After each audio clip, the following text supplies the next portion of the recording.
in the room.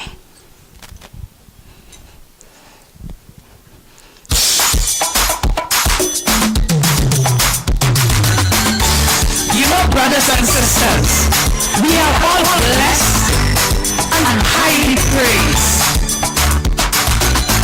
You know, this tree is just a holy tree. I am blessed. I am blessed. Every day of my life I am blessed. When I wake up in the morning till I lay my head to rest, every day of my life I am blessed. I am blessed. I am blessed. Every day of my life I am blessed. When I wake up in the morning till I lay my head to rest, every day of my life I am blessed. Stand up and tell me if you love my Jesus. Stand up and tell me if you love my Lord. I want to know if you love my Lord.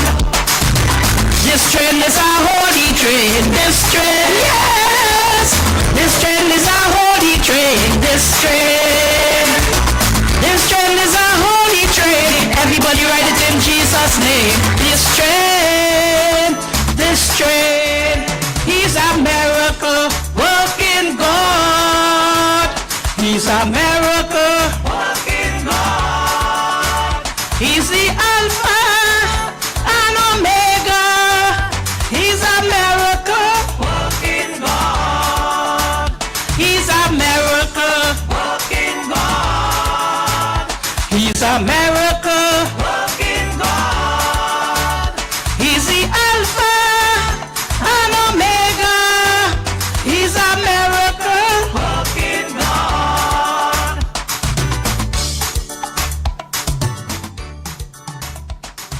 What you think about Jesus? He is alright.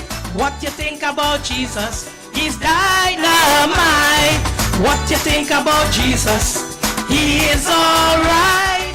What you think about Jesus? He's dynamite. What you think about Jesus? He is alright. What you think about Jesus? He's dynamite.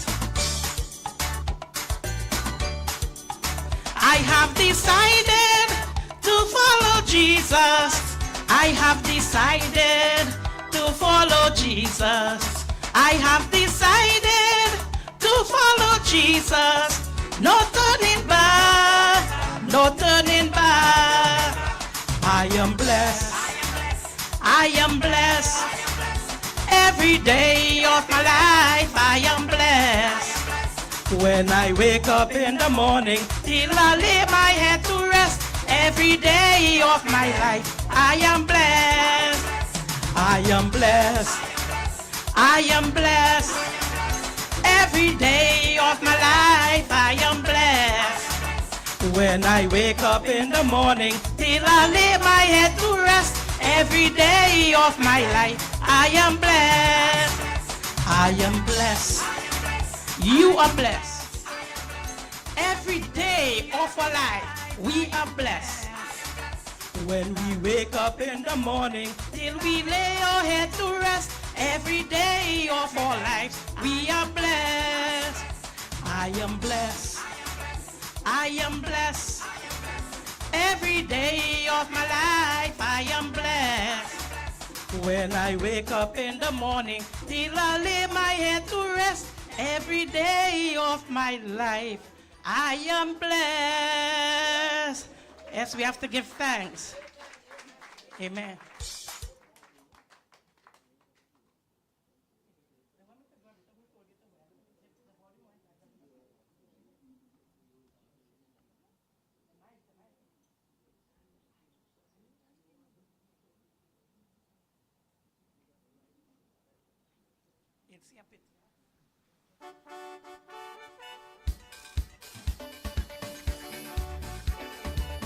I tell you,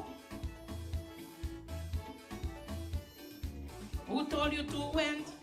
Who told you to went? Who told you to went? And you don't have a cent. Who told you to went? Who told you to went? Who told you to went? And you can't pay your rent. Mary Ann crying, she under pressure. She husband complaining, she must do better. He want she to spend she money in the home first. He say how he broken, but everything go into the church. Who told you to went? Who told you to went? Who told you to went? And you don't have a cent. Who told you to went? Who told you to went? Who told you to went? And you can't pay your rent. There's a man named Dan who lived in a van. Never had a plan, but he like a lot of woman. They take all the money and leave the wallet empty. A blind man can see, they use him conveniently. Oh gosh, who told you to went? Who told you to went? Who told you to went? And you don't have a cent. Who told you to went? Who told you to went? Who told you to went? And you can't pay your rent. You're looking for love everywhere you go. It don't happen so. Searching for love both high and low. It don't happen so. You cannot tell between friends and foe. It don't happen so. People feelings don't always show. It don't happen so. Oh gosh, who told you to went? Who told you to went? Who told you to went? And you don't have a cent. Who told you to went? Who told you to went? Who told you to went? And you can't pay your rent.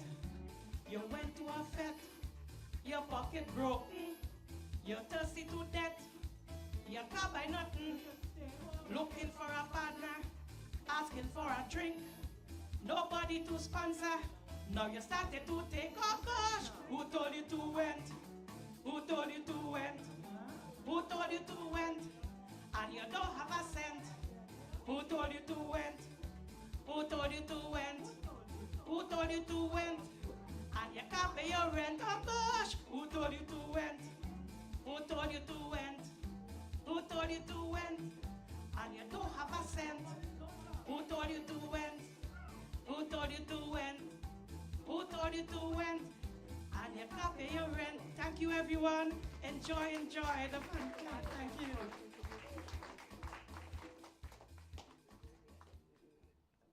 Thank you, Princess Trinidad. Always a strong opener.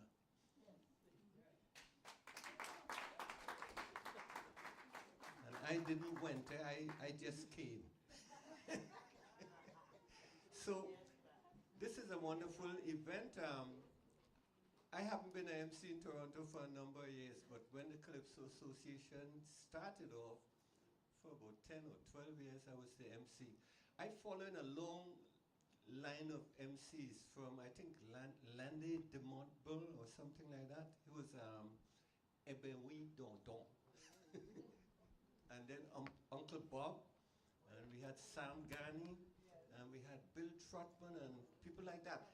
Back then, I was just a candidate in the anti-K show. The person who's assisting me in getting things in order, one of the ladies is Judith Lizama, also from the Antique show back then. I used to compete with her brother Cliff. And there was another young fellow named Willard Harris. He was also there. He became the relator. But right now, I said all of that to take you back to the time when we had a tradition of telling stories. The tradition went beyond telling stories. When you told a lie, they say you're telling story.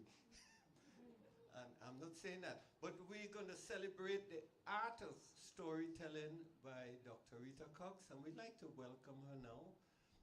And she's going to tell some stories. So put your hands together and give her a really wonderful, loving round of applause.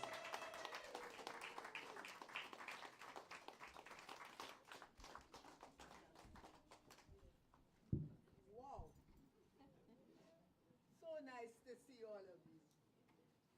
And it is a treat for me because I've been telling stories for over 50 years, even more than that. And I've heard stories all my life. If could remember the kind of cautionary tales we used to be told by our parents. You know, crab walk till it get in the pot. Remember that? When my mother got really mad, she said, night run till they catch it. And I know I better stop whatever I was doing. I get it. Storytelling is a very important part of our culture. And the whole oral tradition has been with us in the way we talk, in the way we walk, in all of the things we do. And we tell stories in every way, through dance, through song, through every kind communication that we do. We have on film, on everything. And I remember being told stories as a little girl. We used to go in August to Mayaro, to a place where we rented a place where we stayed for a few weeks. And up in Mayaro was a man, and up to now I don't know his name. Everybody called him Pa. And there was a place where children, the families went, and sometimes in the night we go to Pa's house. We sit on the ground, and Pa will sit on his doorstep, and he tell us all kinds of stories, and I am still encountering those stories, not versions of them in almost everybody's culture. So they are counterparts in people's stories, because we are all human, and we have stories, and we have ways to put them on. My storytelling worked for me in a very special way. As a young person, I volunteered at the public library on Knox Street, and they called us pages. We went there to help put the books back on the shelves and so on. But I was fortunate to be there at a time when there was a communication with the New York Public Library. And a woman who was the head of the whole children's collection was sent to help to bring a collection to the public library. It was a new service, and she came to help us set up a new children's services. And some of us were there, as I said, as pages. We did all the things, and we were interested. When I was there, I had to get a special ticket to go into the adult library. But when this woman came from New York, her name was Augusta Baker, a woman from the United States, a famous black librarian, who had a very troubled beginning when she graduated from the library service. She couldn't get a job in New York. But she did as much as she could, and eventually was the head of the Donnell services, which was for library across the United States.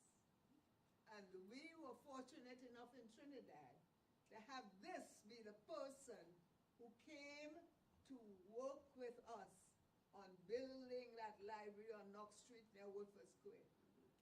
Building it in several ways. One, in bringing a very unique collection to start us, and the second, to talk to us. And she said to us once at a meeting, you people have beautiful voices. And she loved the way we talked. And she also heard a lot of things we would say, which were stories. Everything she said. And she loved the lilt in our voices. And she thought we were such wonderful storytellers. She also was quite amusing. And in those days, she said she loved the policemen because they were short pants and they had nice legs. That was the kind of woman she was. And for us young people, she was a delight. Then she said, you know, she had studied our folklore. You have so many stories to tell. would like to hear you tell them. And she had us volunteer to tell stories. And then she had the chief librarian, Carlton Common, invite two schools, one from St. Joseph's Convent and one from Nelson Street Boys, and work on getting them to be an audience and ask us to tell stories. And amazingly enough, one of my colleagues, a funeralist today, this morning at church, and she was one of them, another one who lives in Don Mills, and one who still lives in Trinidad, and we were the storytellers. And we worked on remembering and telling those stories, and the two schools came, and we told the stories, scared as anything, and she was amazed. No, she spent a month. And so in those days, like for instance, my parents invited her to a Sunday lunch and took her out I had a cousin who had a yacht for tugs and lighters downstairs. And so she went and got to know my parents better. And it was the time we were planning. I was going to go to England to university instead. After talking with her, I changed my plans and went to New York, and that's why I went to school in New York. And she was the head of the Donna Blance, as you said. And she really mentored me.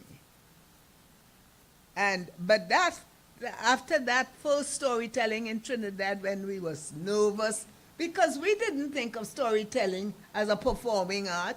It's something we did in the backyard, something we did at the table, and then as we went to funerals and weddings, everybody told stories.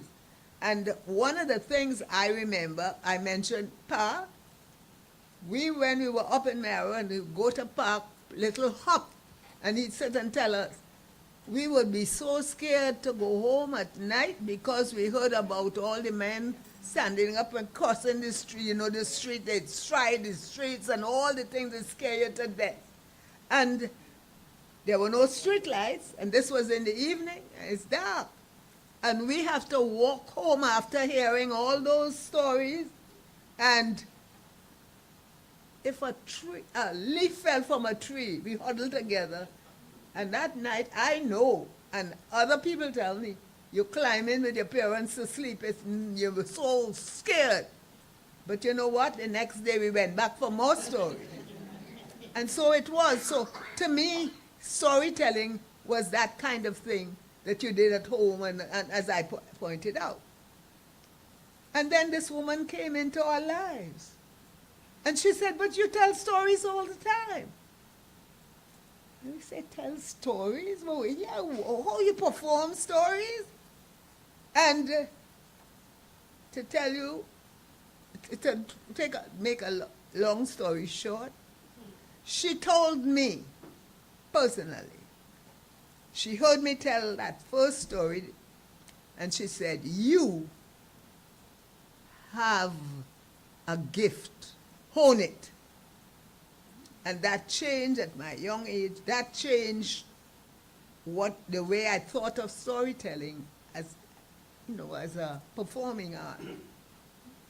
And then, with her influence and talking to my parents, I changed from going to London to school to going to New York. And in New York, as a student, I had, and I'd like you to know, I got a job as a student worker, and I worked at the New York Public Library on 5th Avenue and 42nd Street as a student helper. But she did a lot to enhance my skills, and they had on Staten Island, there was a big festival of storytelling by the New York Public Library. And even though I was a student, and even though I was a temporary staff, because I was going to go back home, she included me in the festival in telling to all these people from all over New York and everywhere else. And that assured me that it was something I wanted to do. And of course, I was doing librarianship. I was going to be a librarian, and I chose to come to Canada for research. And I chose to be at Boys and Girls House, which housed the Osborne collection. It was a famous gift of literature, children's literature, given by a very renowned scholar in England. And this was the place that they would give the collection to. And this was the place I was doing my research on early children's literature. So I have to stop now because it goes on and on. But this gave me the impetus to do the storytelling. And with her sharing, I think I started, and I believed her, and I went on to hone the gift. And it must have been there, and I didn't know about it. For the story I told at the Staten Island Festival, among all these experienced storytellers, I'm going to tell you now. And it was because I told a story from my own culture. It was a story, I told a story that I grew up with a character I grew up with. It became natural. All of us remember Nancy, and Nancy the Spider. And I have a whole collection of Nancy stories. I don't know if you know, I have a CD on with Anansi. Well, Anansi and Brer Tiger both wanted to marry a woman called Kwashiba. Sometimes it seemed she liked Anansi, sometimes it seemed that she liked Brer Tiger. But Anansi was determined to get her for his wife.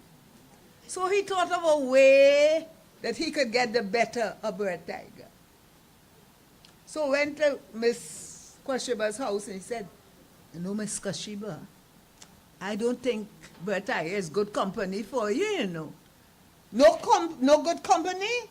What do you mean? He's a fine fellow. A fine fellow indeed, don't you know? Don't you know he's nothing but a riding horse? Is that Anansi? Is that true? Of course he is. He used to be my father's riding horse. I used to ride him myself when I was little. Well, Kwashiba was upset about this, for she didn't want any old riding horse for her husband. So when Tiger came to see her next time, she said to him, you know, I don't think I want to keep company with you anymore. Why ever not? Well, she said, you know, Nancy said you're his father's riding horse. He said, what? He said that you were his father's riding horse. But that's a lie. He said he could prove it. Prove it, can he? Well, I am going to his house now. And I'm going to bring him here and let you prove that he told a lie. Tiger was so angry. He ran out of that house and tore down the village to Anansi's house. Well, Anansi heard him coming. He heard the roar. And by the time Tiger reached his house, Anansi was in bed with a cloth tied around his head, and he was in bed, very sick indeed. Tiger crashed in his door. There you are, there you are. How dare you? Oh, it's you, Tiger. Oh, how good to see you. Did they tell you how sick I was? Oh, you're sick, are you? Yes, I have a cold, I have ache, you have a fever. Oh, I'm so sick. I want to know how you could tell Miss Kwashiba such a big fat lie. Me? What did I say? You said to Miss Kwashiba that I was your father's riding horse. Oh, did I say that? Oh, maybe the fever went to my head and I didn't know. Well, I want to tell you something. I don't care how sick you are. You're going with me right now to Miss Kwashiba's house and tell her that you told a lie. Oh, Tiger, I'm so sick. I'm so weak. I couldn't go there. I couldn't run. I can't walk. You're going with me if I have to carry you myself. Oh, okay. Well, if you carry me, I'd like to go on because, you know, I have such respect for you, Tiger. I don't want to have any enmity with you. Very well, get up. I tell you, Tiger, I can't get up. I can't walk. But, Tiger, you see that rope I have hanging on the wall over there? Maybe if you tied it around your neck and leave it loose, I could hold on to it and go along with you.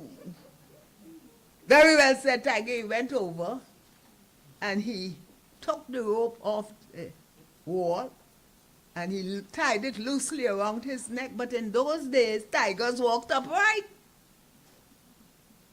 So Nancy kind of crawled off the bed and he went and he hung on a bit and Tiger went out. But he didn't last very long. He said, Tiger, Tiger, I can't go this way.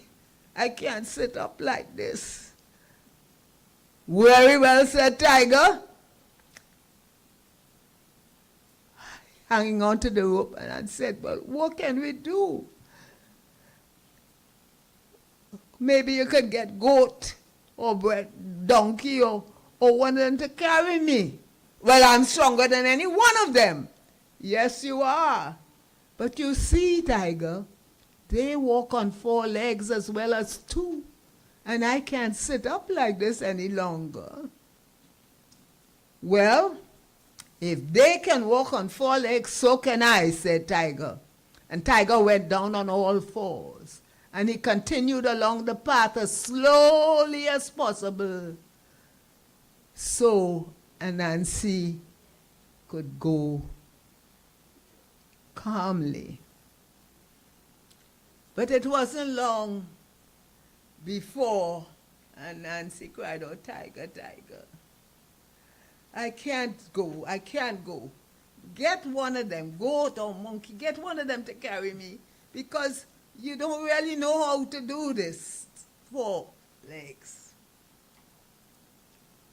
But Tiger was not going to make any mistakes. He was going to carry him himself.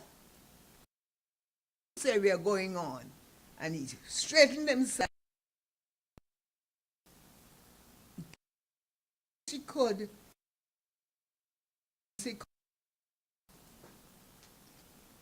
Along the path they went. Tiger on his 4 legs and Nancy on his back, looking ahead in the distance. Slowly, slowly, slowly they went. Tiger on all 4s and Nancy on his back. And Nancy looking out into the distance. Meanwhile, Miss Kwashiba had told all her neighbors and friends about the quarrel between Nancy and Tiger. Some of them didn't like Nancy because he tricked them. Some of them didn't like Tiger because he was ready to eat them all. Everybody, all the neighbors and friends came to Miss Kwashiba's veranda. And they waited to see what would happen between these 2. Along the path came Tiger, and Nancy on his back, and Nancy looking out into the distance. Slowly, slowly, slowly. Closer and closer and closer. And as they came to the path, the space where Miss Kwashiba and her friends were on her veranda, And as soon as they made an appearance, Nancy had asked Tiger to give him a stick so he could touch him every time if he speeded up too much. After they agreed, the tiger would be on all fours. And when they reached that clearing, and Nancy looked there and saw all those people standing there, and Nancy took that stick and he beat the tiger, and he pulled at the rope until tiger galloped. Giddy up, giddy up, giddy up, giddy up, he said. And there were Miss Kashiba and all her friends. They giggled, they laughed, they heckled. And Nancy jumped off of Miss Al-Qaeda's back. See, Miss Kashiba, didn't I tell you it was an old riding horse? Well, Tiger was so embarrassed. He ran off into the bushes on all four legs.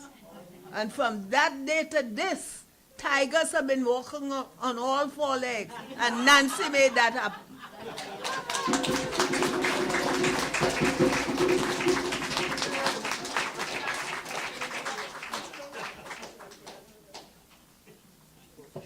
When I came to Toronto, I worked in the Central Children's Room on St. George and College. They had a big old library there. And because I was doing research on children's literature and so on, I worked with the children's library. And having heard that story, and I'd like to say there was a festival early in that year, the person who gave the collection to the Toronto Public Library was Macefield. And there was a Macefield festival. And as the young person, not new to Canada and to everything, they asked me to tell that story at the Macefield Festival. And even at that time, I'm on a early vinyl with all the famous storytellers of Canada, of Toronto, and it's still there. And so time went on, and I worked with the children. I was working on my research and the older stories, but I worked with the children for storytelling. They asked me to tell stories, and so I prepared stories. And I just love that part of my work. Even today, I still tell stories to little children. But storytelling is not, people say, what are you going to tell, stories? Because they say, you're going to talk to others, but stories, we all tell stories. We tell stories all the time. And I am part of an organization called Storytelling Toronto. It started as a storyteller school. It became Storytelling Toronto, and then there's a counterpart that is the National Storytellers of Canada, and it's 50 years old next year.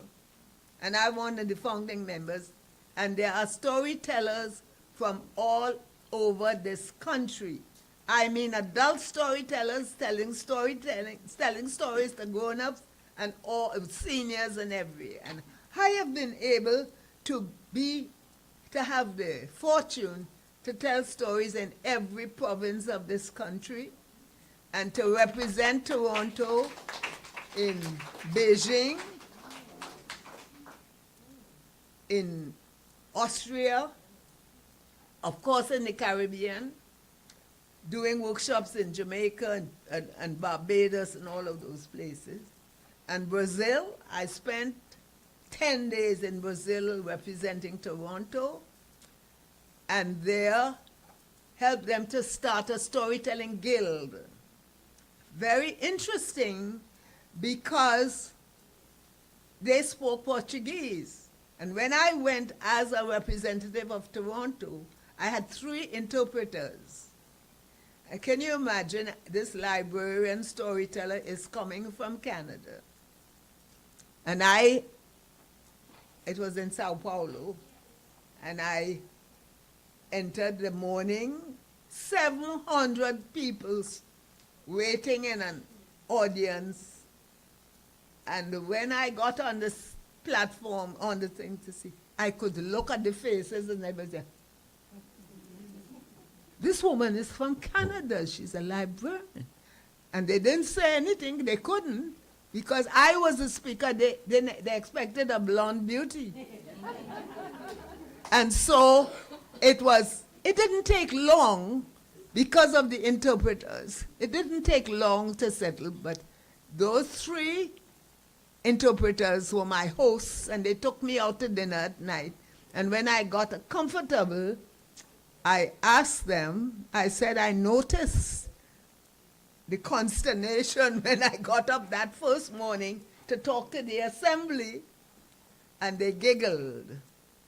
And as we got to know each other better, I heard all the comments, but they were not negative. They were just shocked. And that same group, I was able to lead in establishing a storytelling guild. And how we did it, because, everybody knows the traditional fairy tales and folk tales. So we were able to share. And so I told the stories in English, and they told the stories. There was an interpreter telling the similar stories in Portuguese. Until today, I get letters from people, and some of them come to our festival every year from Sao Paulo, Brazil. And so and I love telling stories to the children, and I develop my stories more and more. And I've been to almost every school in Toronto, in this Toronto, the outskirts, and away too. I've been to every province for telling schools, and even in the COVID, I did storytelling by Zoom. So that helped me. But there's a favorite story all the children like, and even after I go back and forth to the schools, they tell me, tell that story. So I'm going to tell you this story. It's not Caribbean, but it's very. Now, Epaminondas was a little boy who lived with his mother. But he had an auntie that he loved, and every so often he went to visit auntie. And every time he went to auntie, auntie gave him a present to take home to his mommy. And one day when he went, auntie gave him a piece of cake to take home to his mother. Nice, fresh, creamy cake. So Epaminondas, he took the cake and held it all scrunched up tight and went home to his mother. And when mommy saw, he said, "Oh, Epaminondas, what you got in your hand?" "Cake, mommy. Auntie gave it to me." "Oh, Epaminondas, you ain't got a sense you was born with. That's no way to carry cake. The way you carry cake is to wrap it in some leaves and take it carefully and come on home." So next time, Epaminondas. She also told him to put it in his hat. Wrap it and put it in his hat, and then it will be safe to come home. So the next time Epaminondas went to see auntie, auntie gave him a pound of butter to take home to his mommy. Nice, fresh, homemade butter. Well, Epaminondas, he took the butter and he wrapped it in some leaves and he put it in his hat, and he came along home. And by the time Epaminondas came home, he had butter all over him, butter down his forehead, down his neck. I he got home, and Mommy looked at him with the shower of butter all over him. He palmed me on, that's what's that? Butter, Mommy. And Auntie gave it to me. Oh my gracious sakes alive, he palmed me on, that's, he palmed me on, that's. You got the sense you was born with. That's no way to carry butter. The way you carry butter is to put it in some leaves and take it down to the brook and cool it in the water, and cool it in the water, and cool it in the water, and then take it in your hands carefully and come along home. Yes, Mommy. Do you hear me, Paminondas? Yes, Mommy. So next time Epaminondas went to see Auntie, Auntie gave him a new little puppy dog to take home. Well, Epaminondas, he took the puppy dog and he wrapped it in some leaves. But before that, he took him and cooled him in the water, and cool him in the water, and cool him in the water. Well, by the time he got home, that poor little puppy dog was a pitiful sight. Mommy had to take him and dry him off and warm him up. Oh, my laws of mercy. Epaminondas, you ain't got the sense you was born with. That's no way to carry a puppy dog.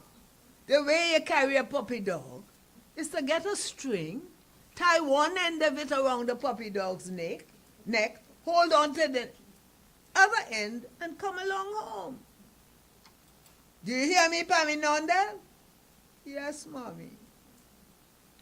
Well, the next time Epaminondas went to see Auntie, oh, the smells that came from Auntie's kitchen would make your mouth water.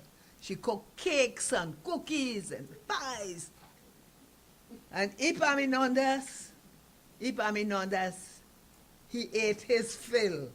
He even dozed off for a while until he woke and went home to Mommy. And when he was about to go home, Auntie gave him a nice fresh loaf of bread to take home. Well, our boy was ready.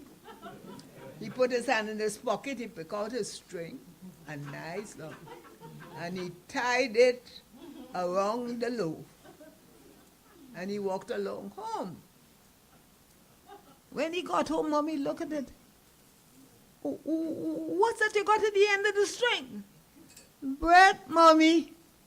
Auntie gave it to me. Oh, my gracious sakes. No Epaminondas. You ain't got the sense you was born with. You never did have the sense you was born with, and you never will. Now I'm not going to tell you any more ways to bring things home. I'll go see Auntie my own self. But I want to tell you something. You see these 6 mince pies that I've baked? Yes, Mommy.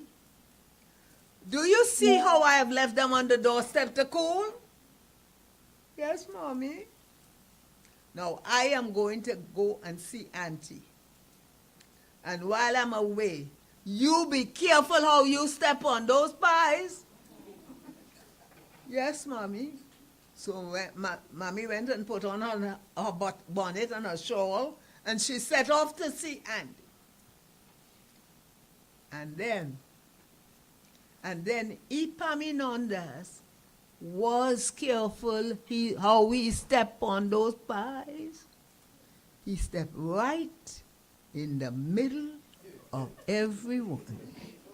And that's the story of Epaminondas.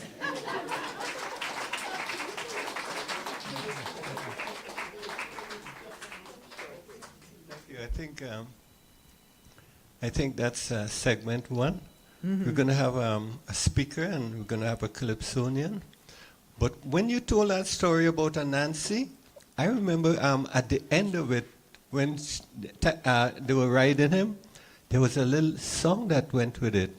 See me Nancy coming down. Then boy, that's right, watch me. That's right. Remember? Well, I didn't know about having the song because when the children hear it, they get up and do the horse.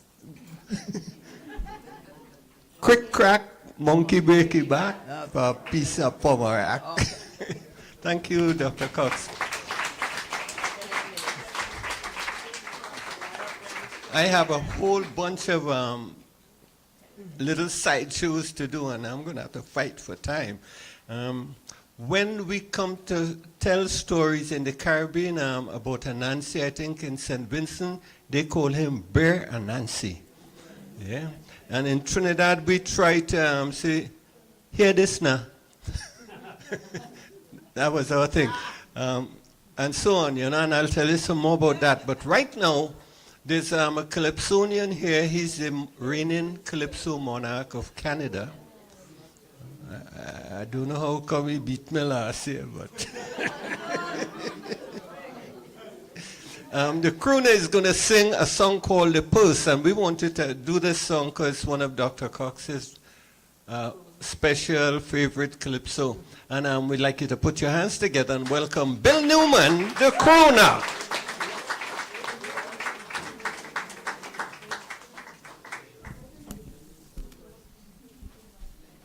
Thank you, Pat. First of all, let me say how happy I am to be here. I feel I'm here with old-time friends. One of the first people I met when I got involved with the Calypso Association was Dr. Oh God, my phone ringing.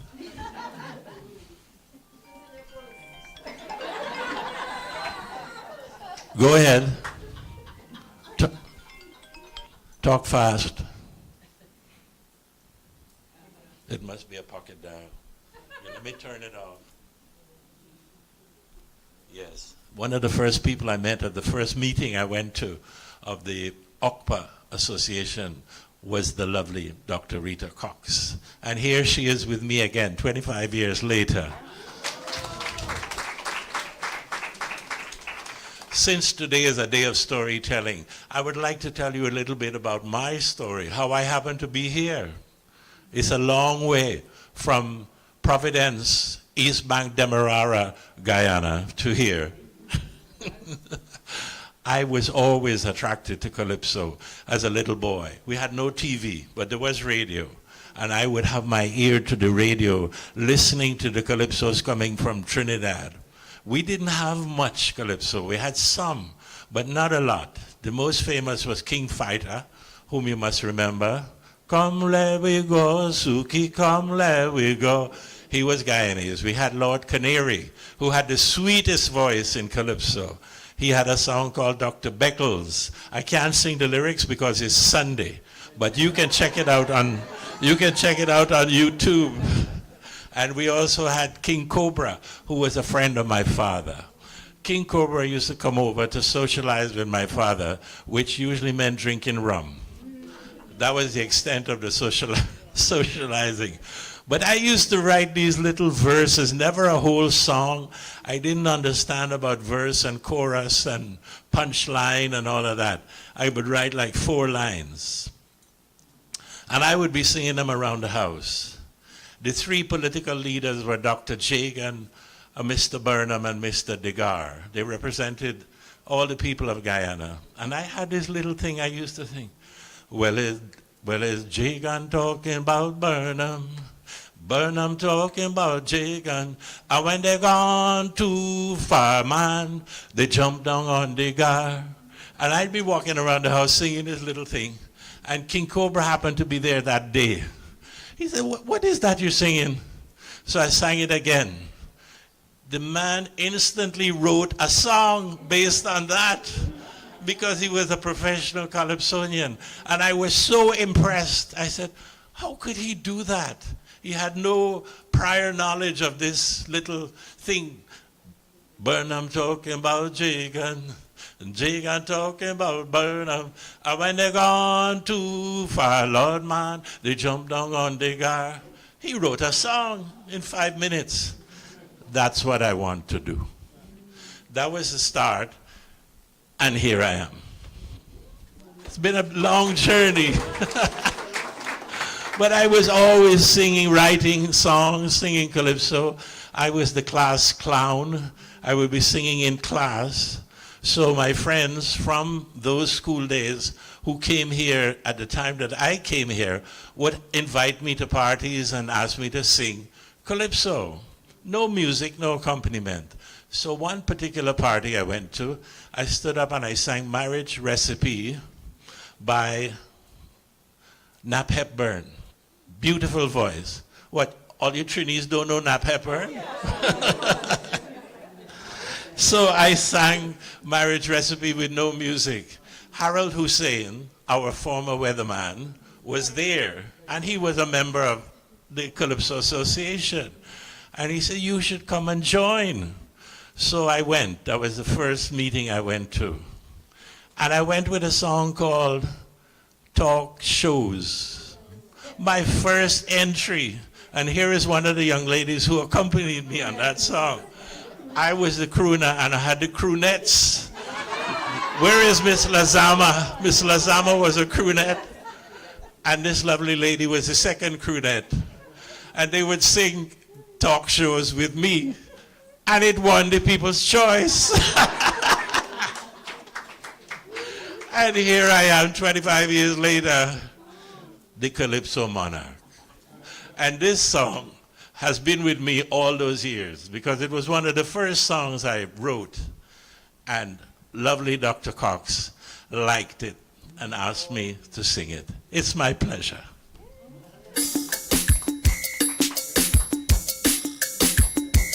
So that's my story.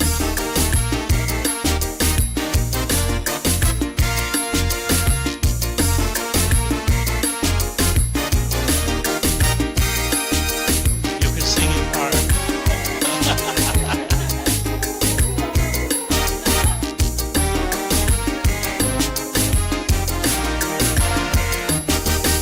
When I go out by myself, I put a comb in my pocket. Sometimes a handkerchief, always my wallet. But when my wife go out with me, that's a different story. And the story get worse when I tell you what she put in she purse. Lipstick, rouge, a box of face powder, you can turn it up. She brush and she comb, a long handle mirror, a can of hairspray, 2 package of roller, toothbrush, toothpaste, a bottle of water. You know she put in a box of Kleenex. What really make me vex is when she say the purse too heavy. Darling, carry the purse for me.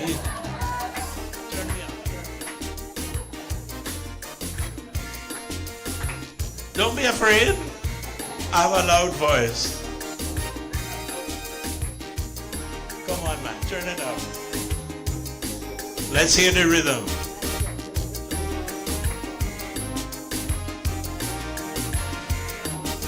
Well, you could see them in the mall anytime you go, carrying their wife purse, embarrassed for so. I say, darling, I'm telling you flat, I'm not walking with that. But I really start to sweat when she tell me she ain't done packing yet. 6-pack of sugar that she teeth from a coffee stand, 1 dozen plastic stirrer, 8 rubber band, half a sandwich in case she get hungry, a roll of coin she keep for laundry, a book that she already read, a plastic rain hat to cover she head. If she could have moved the sink in the kitchen, you can never bet you would have put it in.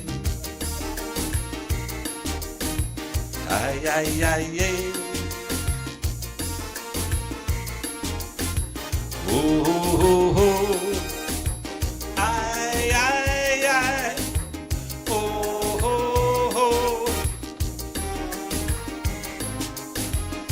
There is thing. Last week in the store, I buying grocery, 2 rum in my head, feeling happy. This woman holding up the line one set of people behind. The only way to find she money, she emptied the purse in front of me, and what I see, 2 condom and a latex glove. Said to myself, boy, she looking for love. Something in a tube that looked like toothpaste. But when I read the label, preparation H, I was shocked and surprised to see a Victoria's Secret 90. Then I realized I ain't seen nothing yet. She had a box of Viagra tablet. Ay, ay, ay, yeah. Oh, oh, oh. Ay, ay, ay. Oh, oh, oh.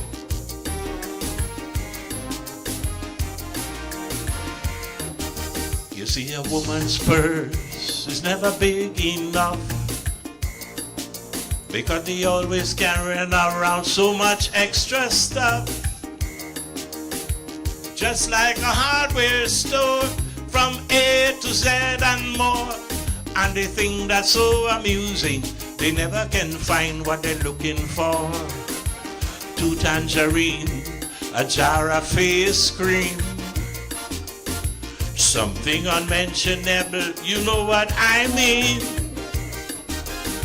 A jar of Vicks, a box of toothpicks, a broken shoe heel they're planning to fix, a package of photograph. What really make me laugh is anytime that they lose something, they can't remember which purse they leave it in. Ay, ay, ay, yeah. Oh, oh, oh. Ay, ay, ay. Oh, oh, oh. Ah, ah, ah, ah, ah, ah. Ah, ah, ah, ah, ah. Para. Huh? You want me to do another one? Okay. Let's say it for the crooner. Yeah? I want to say thank you very much. It was my pleasure to be here. But believe it or not, I have another gig to go to. So please forgive me. I'm going to Pickering now. Have a great time. Sorry I couldn't stay longer. A real Calypso king. In Trinidad, we would say Kaiso, Kaiso. In Guyana, they say look story. Thank you very much. Yeah, we're gonna have a speaker, a short speaker, just bring you up to date on what we're doing, and then we're gonna go back to Dr. Cox. It's running a little bit long, but we're gonna get it there. So we're gonna have one short speaker. I'd like you to put your hands together and welcome Dr. Lennox Warrior.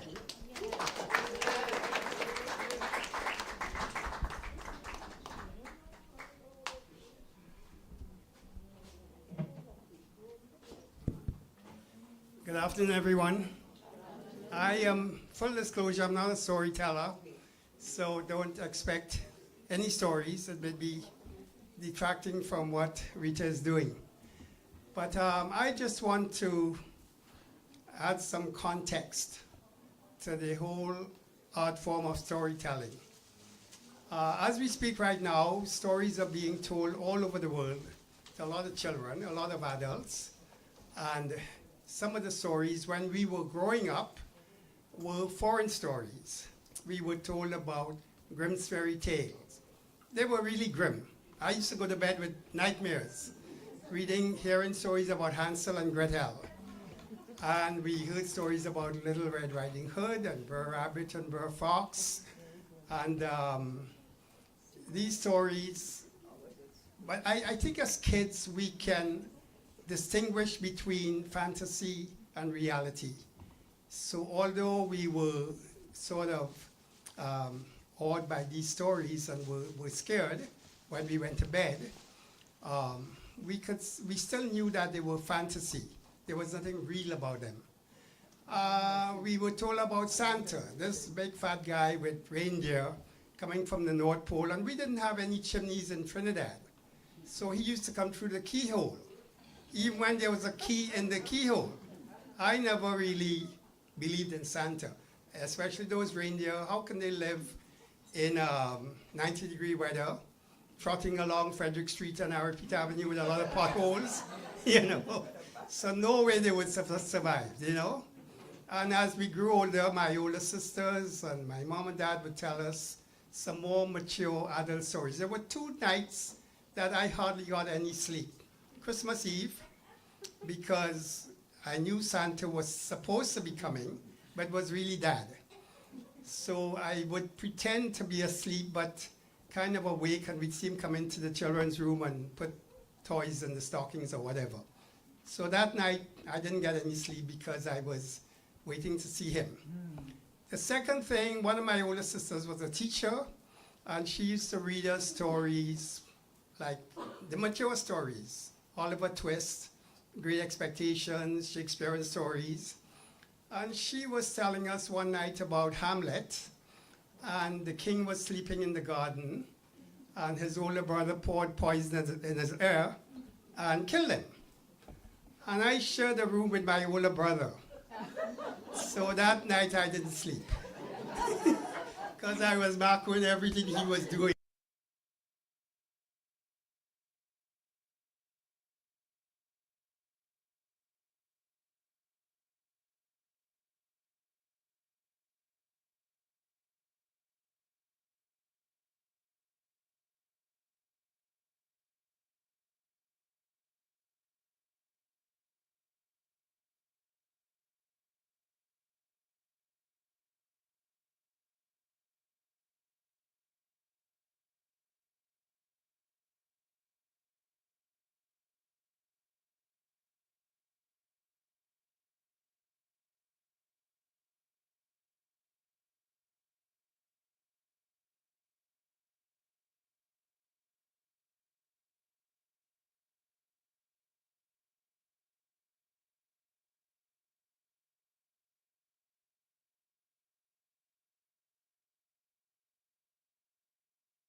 Thank you.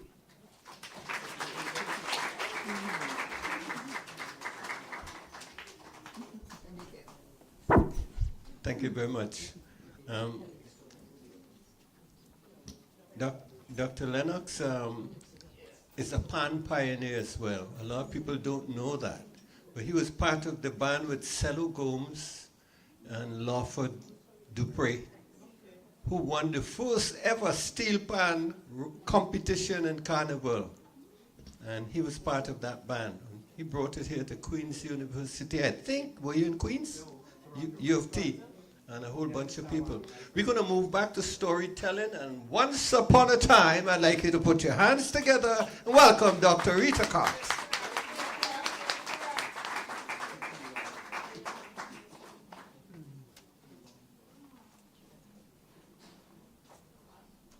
You know what? All of us have imagination. And children's imaginations are just phenomenal. I really enjoy telling stories to the children. It's my favorite part.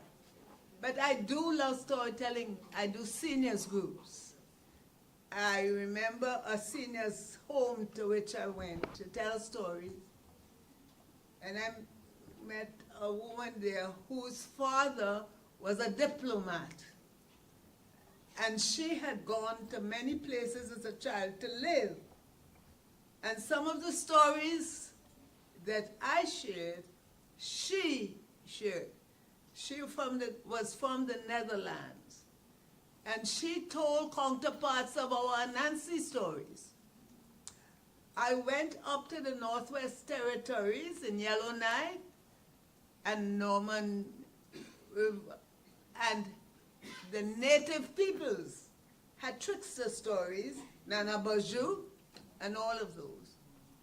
And all the stories, even the traditional stories that our colonial masters gave to us, have counterparts in our Trinidad folklore, have counterparts all over the world.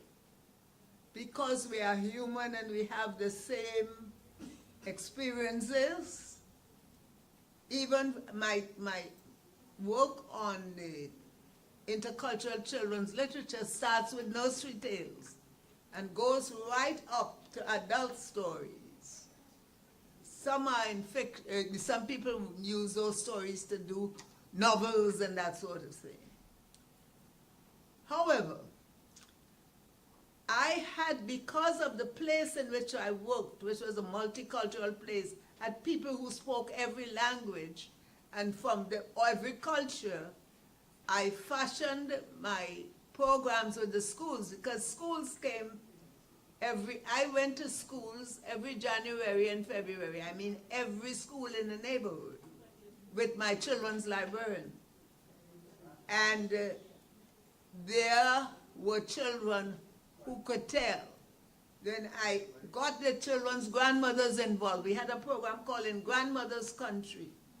And grandmothers would come with stories and tell. And they'd come dressed in their native costumes to make it a real celebration of their folklore.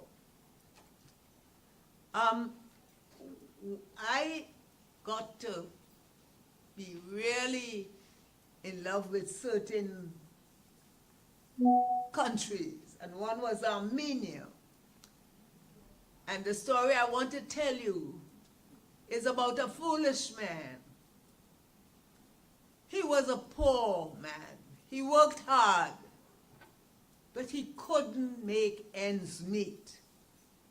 And after a long time, he was so frustrated and so angry that he said, I am going to find God and ask him why it is I cannot put two ends together, even though I work so hard.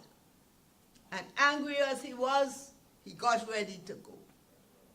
He prepared, and on the way, he met a wolf. Ah, brother man, where do you go in such a hurry? And he shared that he was so frustrated, and he could get no answers. So he was going to find God to get an answer. Ah, brother man, said the wolf, could you give God a question, ask God a question for me? Why is it that I roam the fields and woods and cannot get enough food to eat? Very well, said brother man. And as he went on his way, he came to a place where there was a beautiful woman. And she was in tears. And she greeted him and said, brother man, where do you go in such a hurry? And he told her he was going to find God and get an answer to his dilemma. Ah, brother man, could you give God a message from me? Ask him a question. Why is it that though I'm young and beautiful and rich and still cannot find a life's companion? Very well, said brother man, and he went on. And as he traveled a long way, he came to a place that there was a tree at the edge of a water, of a lake. And the tree bowed down as he saw brother man. Brother man, he said, oh, you seem to be in a hurry. Yes, I am, said brother man, because I'm on my way to find God. I have a question to ask God. What do I do? How can I make life a happy one in which I can be satisfied? Well, said the tree as he bowed down, brother man, could you ask God for me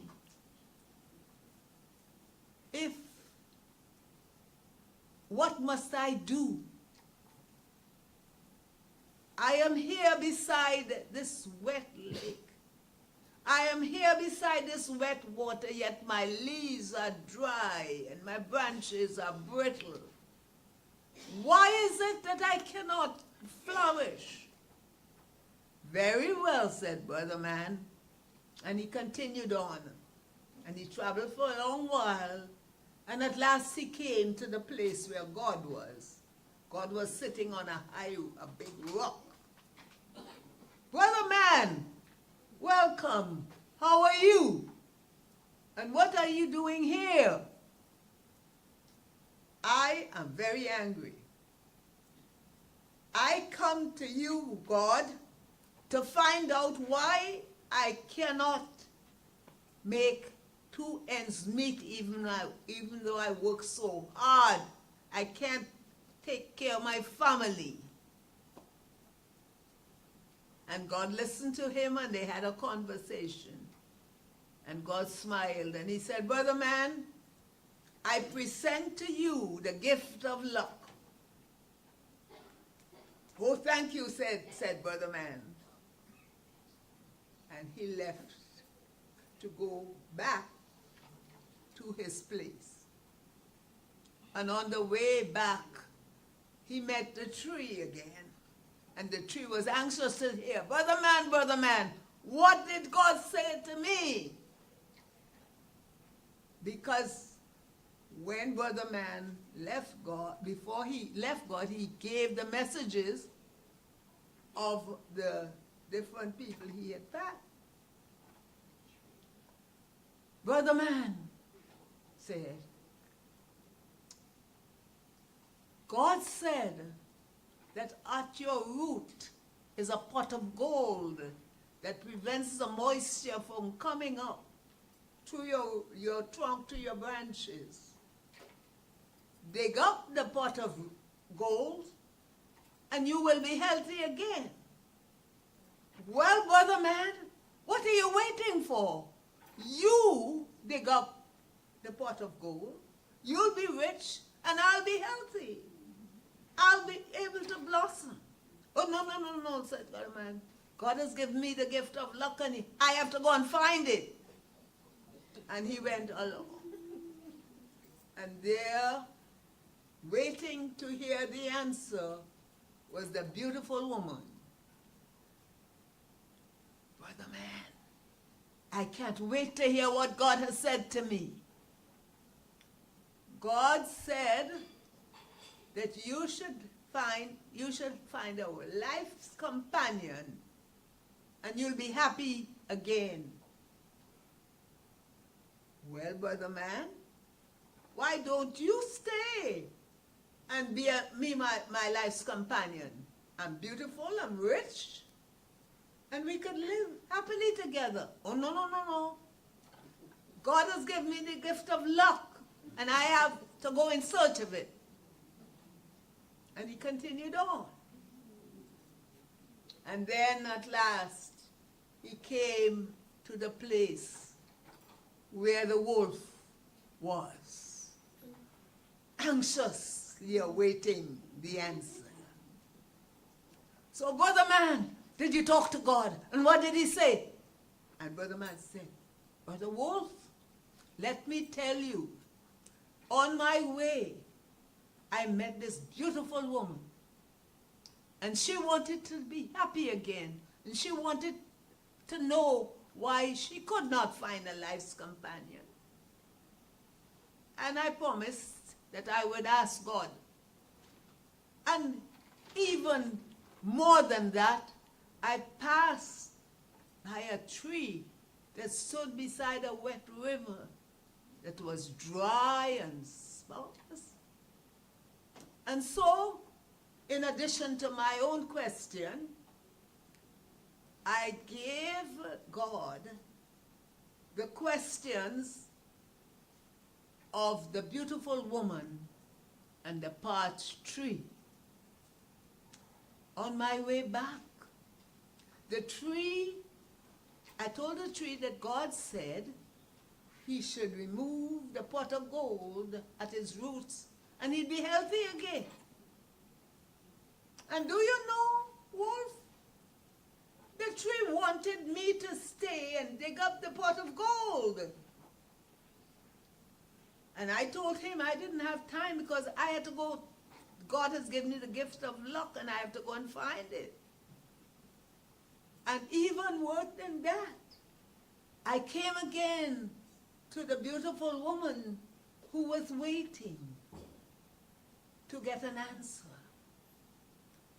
And I told her the answer that God had given,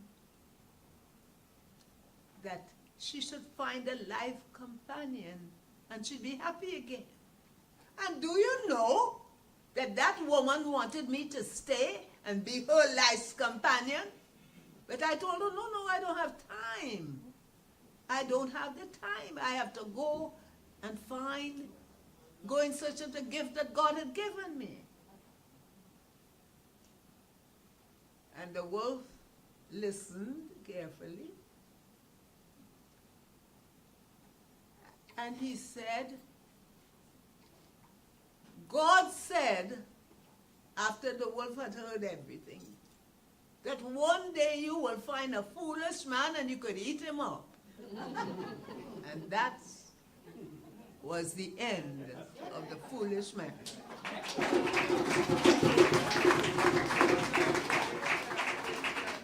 And then I want to take you all to church.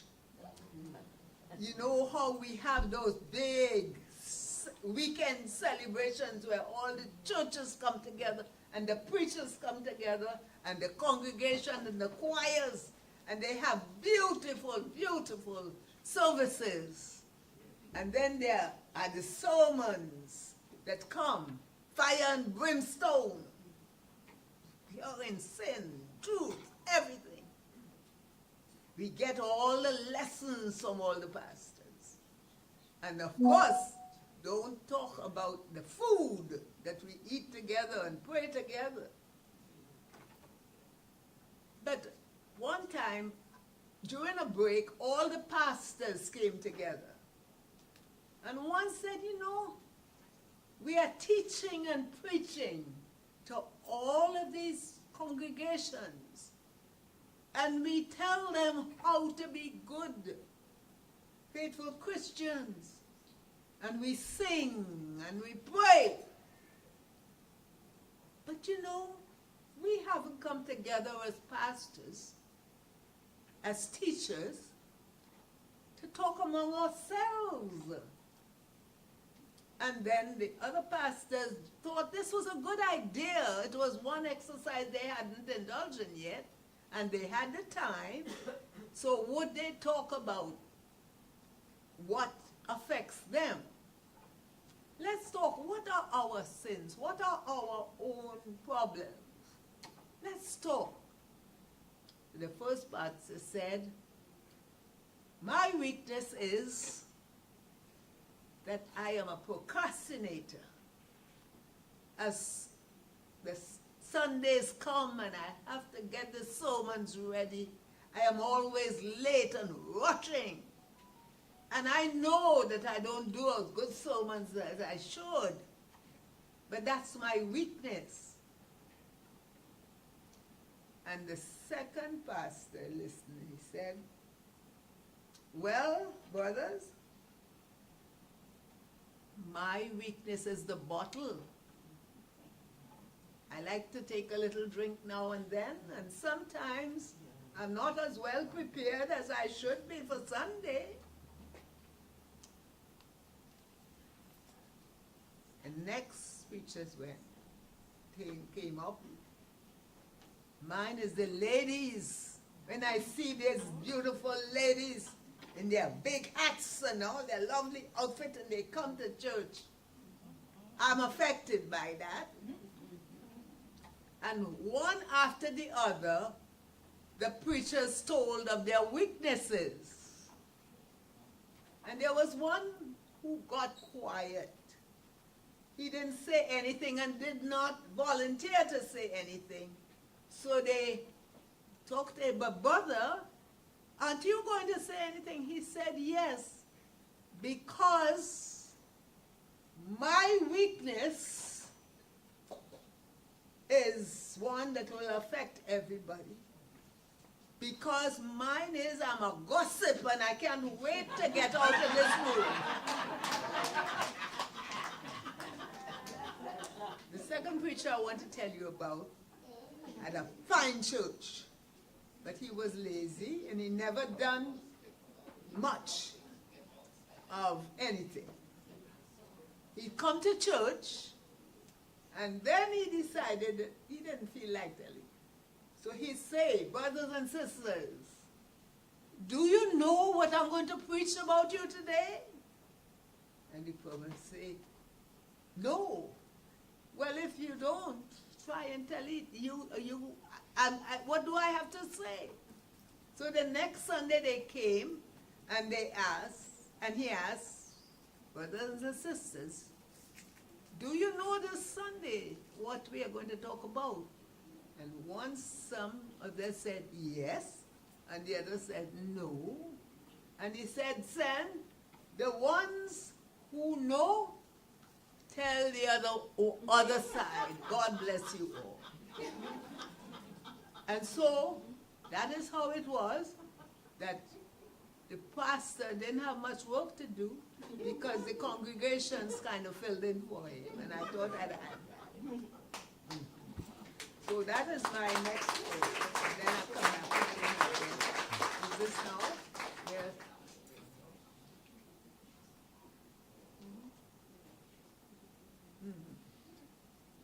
Okay.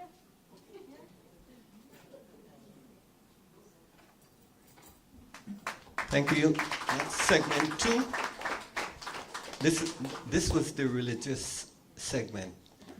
I must confess that my mother's father was a priest, a reverend, a Methodist priest in Essequibo, Guyana. That's probably where I learned to talk a lot from him. Anyways, you told a story about that, somebody going looking for God. I didn't have to do that. He found me.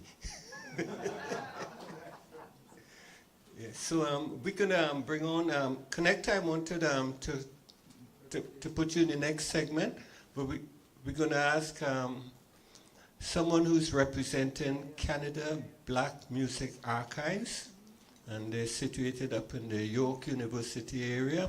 We'd like to welcome to say a few words, Mr. Phil Vassell.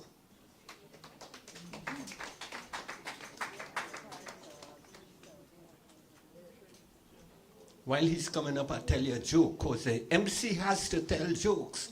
Somebody asked somebody, how many seconds in a year? You never guess. How many seconds in a year? Say 12. January 2nd, February 2nd, March 2nd.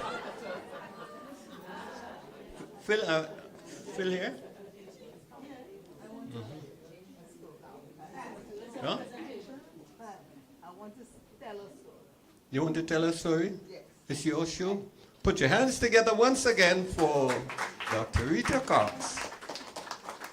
I talked about all the different audiences, and I talked to audiences in everywhere, at all ages.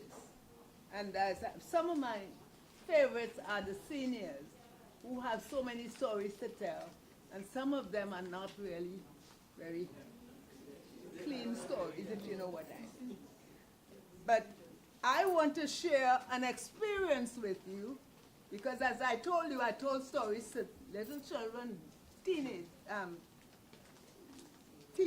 little children, all kinds of children, all levels, from kindergarten.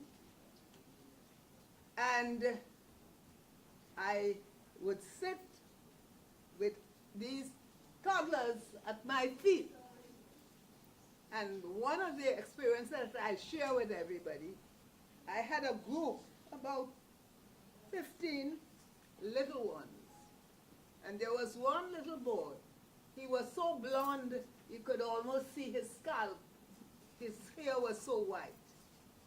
And I was telling a story about a wolf and the 7 kids. Now, this is a attempted kidnap story, where the wolf wanted to get at those children, and he watched every time the mother went out, and he kind of changed his voice and come to the door. Open the door, my little ones. It's mother. I bought something, one for each of you. But mother had warned all the children, do not open the door, do not go to the door. So he tried once, and they said no. And he tried twice. This little boy is there in front of me. He tried twice. But he went somewhere and got his voice modified, so it was getting from the listener's ear a little more possible that he'd get to the kids. I saw that little boy getting redder and redder and redder. I could see his scalp getting ready. And the third time, when he felt for sure, we all felt for sure, that the wolf would be successful, that little boy got so mad, he said, somebody get that son of a bitch. I had to share. Quick crack. Quick crack. Talk about imagination. The teacher just did. And I had to carry on the end of that story, knowing that the wolf did not succeed, but I had to share that with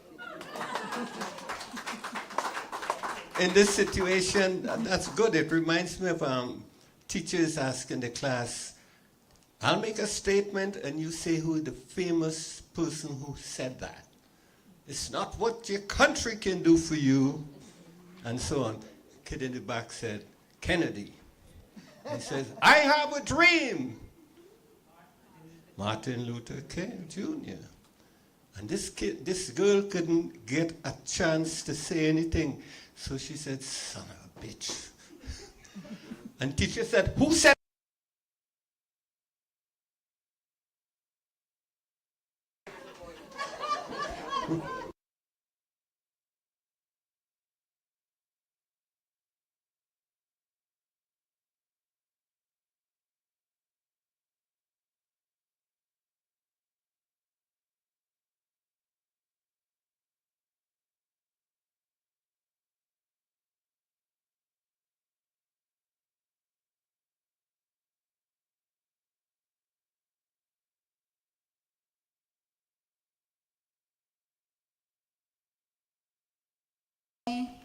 Good evening, everybody.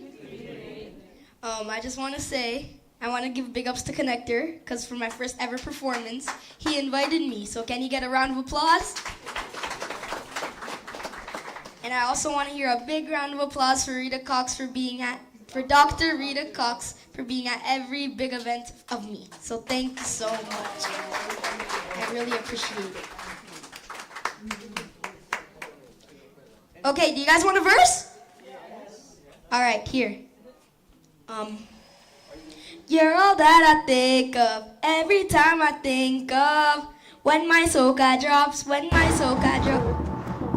Oh, hold it.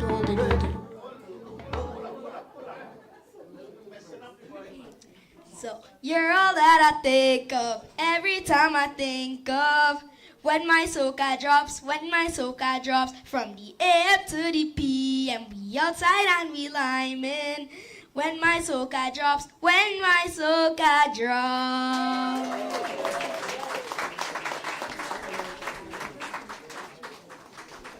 Let's say it for J Fire, up and coming Calypso. Are you planning to? Oh boy. Once upon a time. Twice upon a time. You want to say something?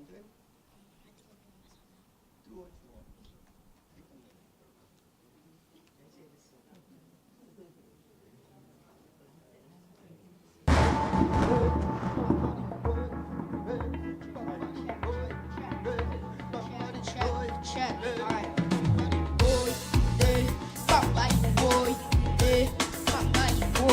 What are you doing? In this life, everything that we need is given. Success is just about your outlook, and your soul is not how people see you living. So every experience is like your guidebook. Cause we young and we free. What we dream we could be.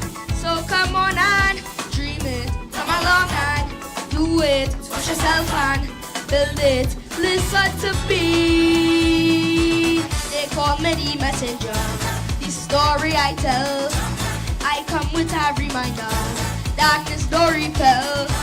I talk the truth, I never tell a lie. This is the story of a ghetto guy. Could only see it with an open eye. From the bottom I go so and fly. Yes, I am the messenger. I come to ignite, transform to the defender, jam into the light. I talk the truth, I never tell a lie. This is the story of a ghetto guy. Could only see it with an open eye. From the bottom I go reach the sky. Hey, hey, hey, bam, bam, bad boy. Hey, bam, bad boy. Hey, what? Bam, bam, bam, bam, da, da, da, da, da, da, da. This one's for the elders. You know your role is important. We need your guidance and your respect. Cause we draw our power from the ancestors. So much things to emulate, so much to reflect.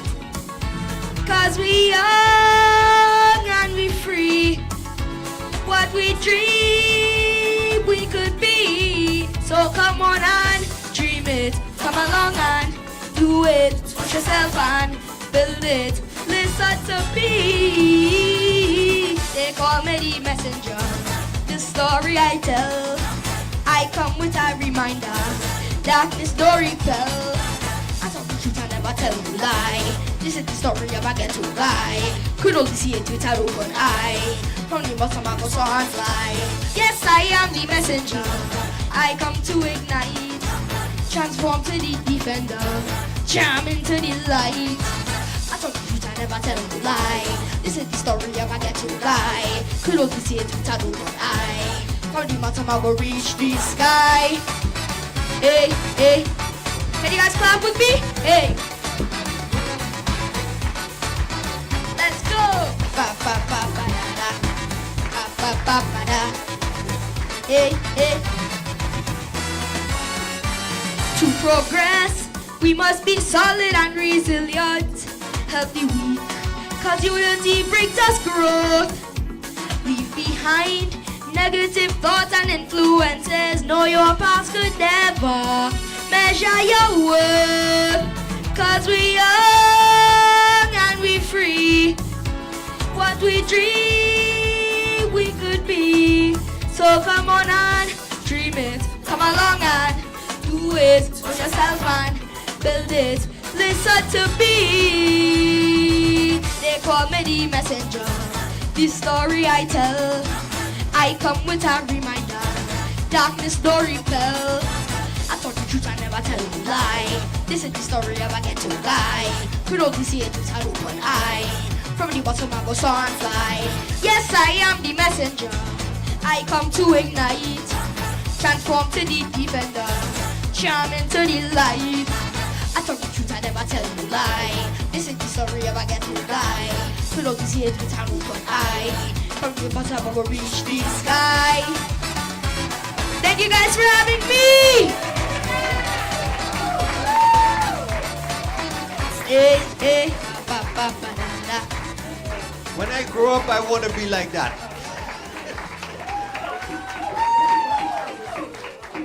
And I like when the mic wasn't loud enough, kept saying check, check. Some of us play for free. What's wrong with you? Check, check. Connector, his mentor. Would you come up and say a few words over there? Connector. Connector also wrote a book. I hope he brings his book with him. And the foreword was written by Dr. Cox. Yes, Padman say good evening. You all may wonder why I have this. Well, there's a reason. There's a reason in this. Right, Dr. Rita. Right. When I get a call to do this, I had another gig somewhere. I say, no, I cancel that gig. Forget the money. Dr. Rita Cox is more important. In 1998, I did a tribute to Dr. Rita Cox.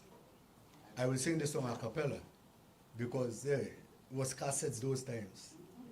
So to find music, right? From the tiny land of Trinidad she came,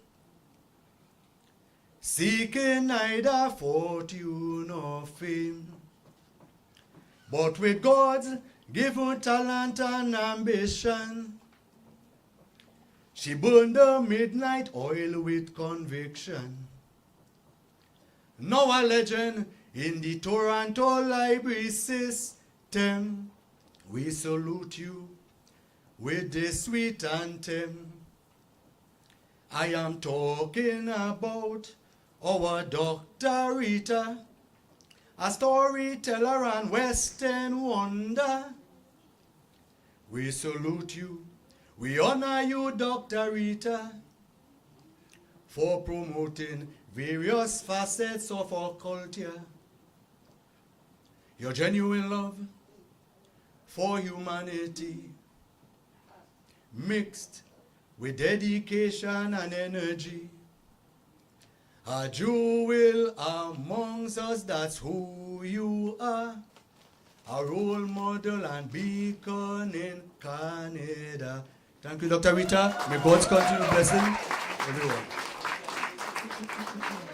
Thank you, Joel, and I hope you get good support with your book. This is a part of the program that we all enjoy. We've got some refreshments and drinks at the back, and we're going to take a pause for about, I'll say 25 minutes. In Trinidad, that is half hour. So you're free to get up, stretch your legs, and we convene in a half hour right here. We've got Macomé 50 coming up. We've got Canada Black Music Awards. We've got a panelist. Let it come in the background. And my theme song is on, so I'm going to take a break as well.